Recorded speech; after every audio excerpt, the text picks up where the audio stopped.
Hello student friends.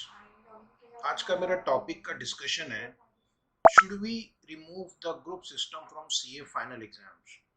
यानी मेरा कहने का मतलब है कि अभी जो करंट सिस्टम है जिसमें जब तक आप तीनों सब्जेक्ट पास नहीं करते हैं एग्रीगेट 50% पे, तो आप वो ग्रुप पास नहीं कर सकते। इसकी वजह से क्या हो रहा है कि कई बार स्टूडेंट को 59 और 39 मार्क्स भी आ गए हैं तो स्टूडेंट ग्रुप फेल कर जाता है और उसको वापस पूरी तैयारी करनी पड़ती है। जबकि कोई दूसरा स्टूडेंट जिसको अगर 50-50-50 आए तो वो ग्रुप पास कर जाता है।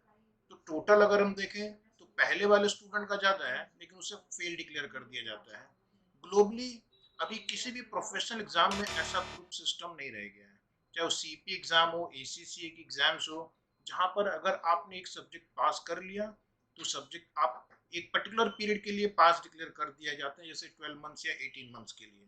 लेकिन हमारे एग्जाम में क्या हो रहा है कि स्टूडेंट बहुत अच्छा है, अगर दो सब्जेक्ट में है लेकिन किसी एक में फेल हो गया तो उसे पूरा ग्रुप फिर से देना पड़ रहा है, जिसकी वजह से बहुत सारे अच्छे स्टूडेंट भी कंटिन्यूसली फेल हो जाते हैं।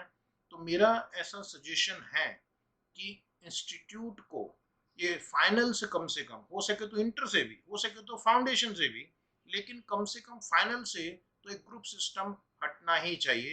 यानी एक बार एक सब्जेक्ट में आपने अगर 50 या 55 जो भी मार्क्स है पासिंग के लिए वो आ गए, तो आप क्या करो, 18 मंथ तक बच्चे को उस पेपर के लिए या 24 मंथ तक उस पेपर को वापस देने की जरूरत नहीं है। इससे स्टूडेंट क्या करेगा, एक दो सब्जेक्ट में फोकस करेगा और पूरे ध्यान से पढ़ाई करेगा और अच्छे से अच्छा कॉन्सेप्ट क्लियर करके एग्जाम में जाएगा। अभी उसके पास टाइम कम रहता है, उसकी वजह से वो हड़बड़ी हड़बड़ी में पढ़ाई करता है, किसी भी सब्जेक्ट को पूरा जस्टिस नहीं दे पाता है और उस चक्कर में काफ़ी ज़्यादा फेलियर रेट है। जो करंट सिस्टम जो डिजाइंड है ये बहुत डेकेड्स ओल्ड सिस्टम है और अभी इस सिस्टम से बाहर निकलने की बहुत जरूरत है। The old system was designed more to fail the student rather to pass the student. हमारी कंट्री में अभी प्रोफेशनल्स की बहुत रिक्वायरमेंट है, बहुत ह्यूमन रिसोर्स की रिक्वायरमेंट है और हमारे बहुत अच्छे टैलेंटेड स्टूडेंट सिर्फ 1 मार्क 2 मार्क की वजह से ग्रुप में अटक रहे हैं और उनका 6 महीना बर्बाद हो रहा है। कुछ लोग इसी फ्रस्ट्रेशन में ये सीए का कोर्स ही छोड़ देते हैं। हम देखेंगे कि धीरे धीरे अभी सीएस में रजिस्ट्रेशन बढ़ रहा है या एसीसी में रजिस्ट्रेशन बढ़ रहा है, लोग सीपीए की तरफ जा रहे हैं और इसका कारण है हमारे सीए का एक बहुत ही डिफिकल्ट प्रोसेस जिसमें स्टूडेंट पास होता है।